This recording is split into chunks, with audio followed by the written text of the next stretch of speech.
There's little sadder in life than the thought of an animal dying alone.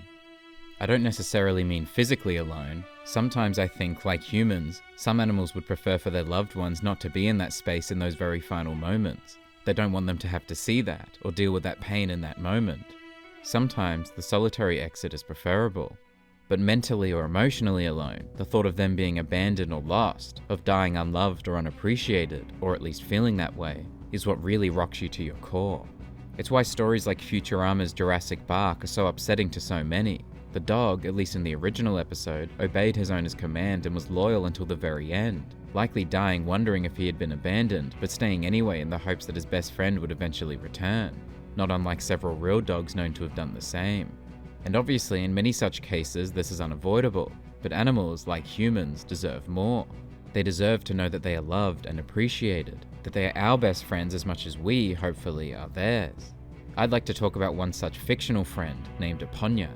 This is the story of a man and his horse.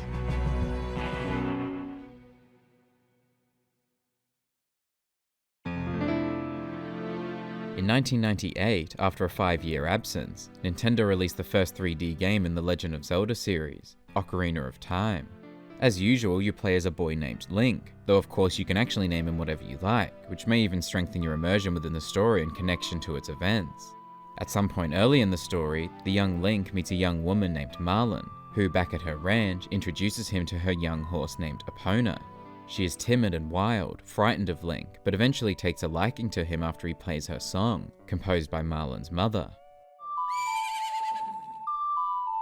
It's a very sweet moment, made even sweeter by the manner in which most players likely discover it.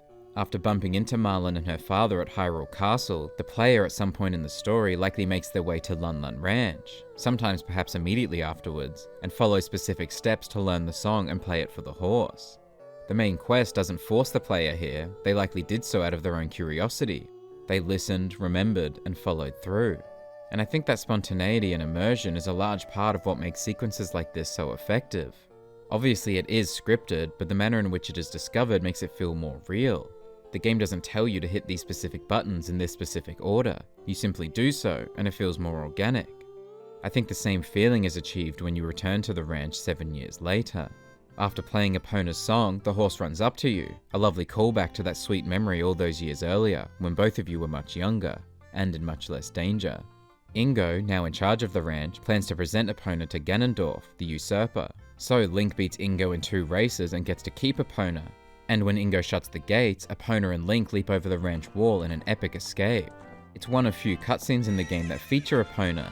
Another very similar short scene at a different location was actually one of the few times that producer Shigeru Miyamoto specifically made a visual request for the shot to point upwards and show the horse against the light, possibly a reference to Western movies. And these moments in particular feel triumphant because again, the player likely not only stumbled upon the scenario themselves, but then completed several steps to win the horse and escape. It's not required to continue the story in any way. In fact, it's technically possible to finish the main quest without ever acquiring Epoña. So to do it here feels extra special, especially since Epoña then accompanies you throughout the rest of your journey. You can call for her at any time, and provided you're in an appropriate area, she will come. Ocarina of Time is not the first game with horses, it's not even really the first 3D game with them technically, but it felt so special in so many ways, not least of all because the game itself is generally fantastic. But the connection with the characters feels so real as well, and I felt a real attachment to the horse in particular. She really felt like the image of the game in so many ways, probably more so than any other character besides Link, and likely in large part due to her inclusion in the title screen. So ultimately, she became a huge symbol of the series generally to me. When I think of The Legend of Zelda, one of the first images is of Link and Epoña. More games in the series followed, and in 2006, 8 years after Ocarina of Time, Nintendo released Twilight Princess. And in Twilight Princess, not only could you choose a name for the protagonist, you could also choose one for Epoña. But Epoña is Epoña, named after the Gallo-Roman goddess of horses and fertility. As Ocarina of Time director and designer Yoshiaki Koizumi once said, "When you name something, it increases your affection for it." And he's right, I have lots of affection for Epoña. I have no interest in bestowing my own title upon one who, to me, embodies so much of the image of the franchise itself. I will, however, take full advantage of this extended keyboard and swap the regular N for an Enya, because Epoña was infinitely funnier to me and my siblings, and I'll be honest, still is. About 12 years after Twilight Princess, a completely different game was released, Red Dead Redemption 2 by Rockstar Games. I may have mentioned it at some point. Early on in that game, in Chapter 2, protagonist Arthur Morgan is tasked with choosing a horse, and more importantly, choosing its name. So naturally, with access to the extended keyboard, I chose the name that made the most sense to me. Epoña made her return. Or his return, actually. Epoña was now a boy. For some reason I failed to check beforehand. And for dozens of hours, or for Arthur several months, Epoña goes with me everywhere. He's there as Arthur takes young Jack fishing and encounters the Pinkertons. He's there to help Arthur return home after being taken by the O'Driscolls, and when the gang approaches Braithwaite Manor as a united front. He's there as Arthur enters Saint Denis for the first time, and sometime later, is still around when he returns from Guarma. He's there when Arthur falls in a coughing fit before being diagnosed with tuberculosis. And he's there for Arthur's final ride, for his final confrontation with the last remnants of his gang, and the men who destroyed it. He's even there one more time after that, to help Arthur escape the pursuing men and Pinkertons with John. But unfortunately not for long, as a group of Pinkertons shoot down both John's horse and Arthur's. And as Epoña takes his last breaths, Arthur takes a moment from his desperate escape to send him off peacefully, to make sure he is not alone, and to thank him for being there by his side on the journey that was. Thank you. And I think it's safe to say that this moment rocked a lot of people to their core. No! No! Oh. No! Arthur! Thank you. Come on.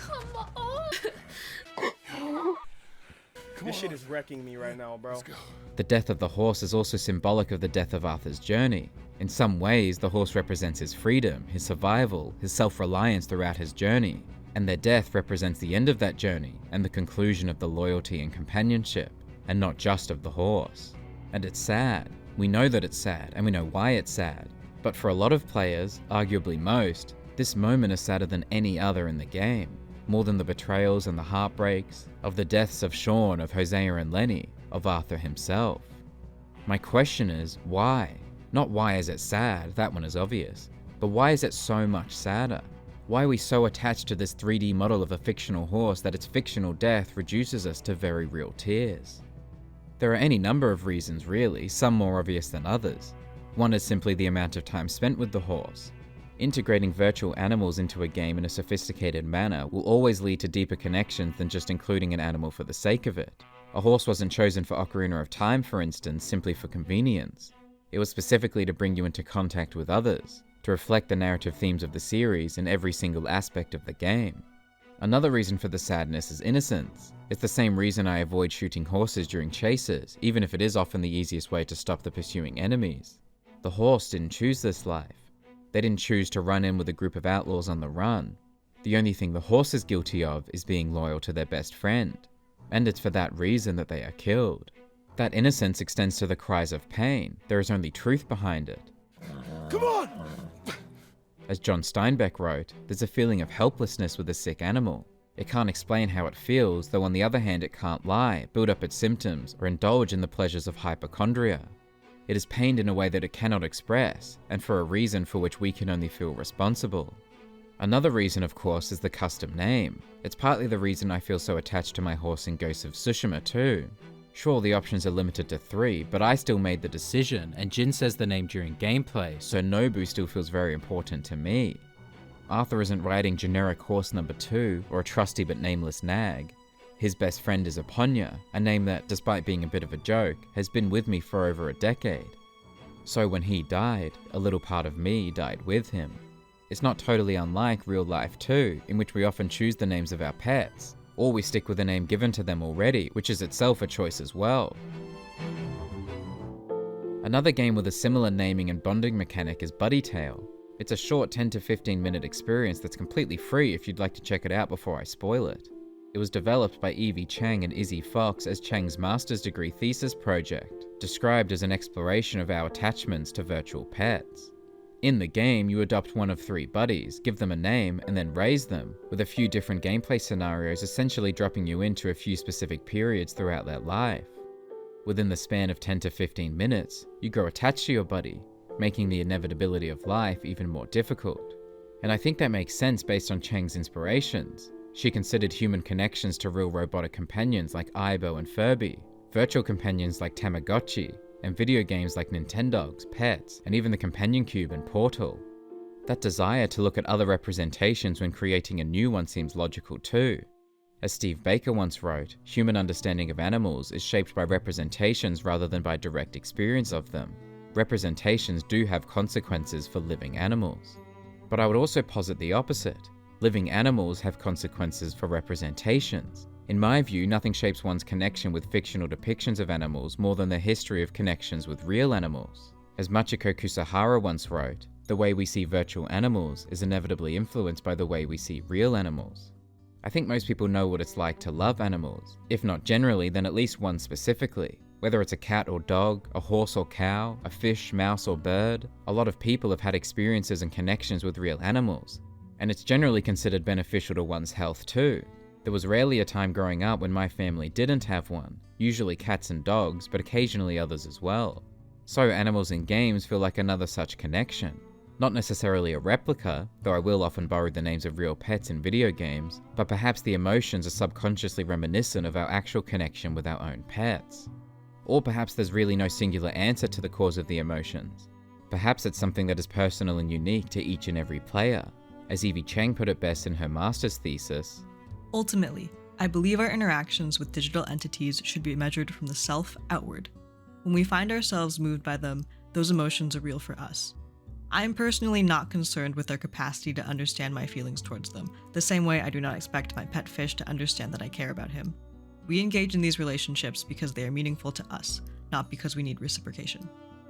the reason you are or aren't emotionally attached to animals in video games could be completely different to mine. They could even be completely different to your own. Your third playthrough may elicit completely different emotions from your second, which itself caused a different response than your first.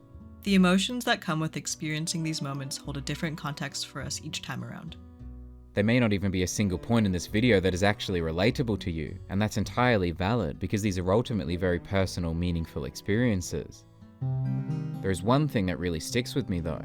It's a really beautiful feature towards the end of Buddy Tale, the ability to choose your final words to your buddy. If you want to keep it short and sweet, you can. If you want to share your love and reminisce over memories, you can do that too. But while it's beautiful, there's also a pain there, knowing that in so many scenarios, pet owners are not given that opportunity to share those final words. Maybe that's why the death of Arthur's horse in Red Dead Redemption 2 hits close to home as well. Arthur doesn't have a huge speech or anything, that's not his style, but he gets to say thank you. He gets to take a moment to give his best friend his love when it matters the most. I think there are layers as to why this is beautiful and sad. One being that Arthur shows his emotions a little more, something that has been building up over the course of the game, especially the last chapter, but seems fairly consistent on the rare occasions that he mentions his connection with his horse. I miss her. She was quite a horse. Another reason being that he is acknowledging his and your love for your companion within an important cutscene, and not just in occasional comments during gameplay. Break's over, boy. And an important one being that he actually takes the time to say goodbye, likely to hit harder to anyone who knows the pain of losing a pet in a quick and traumatic way without being afforded that opportunity. And I think there's something really beautiful about the way his horse did not die alone or unloved. They are not just a tool for transport or a convenient companion, they are his friend.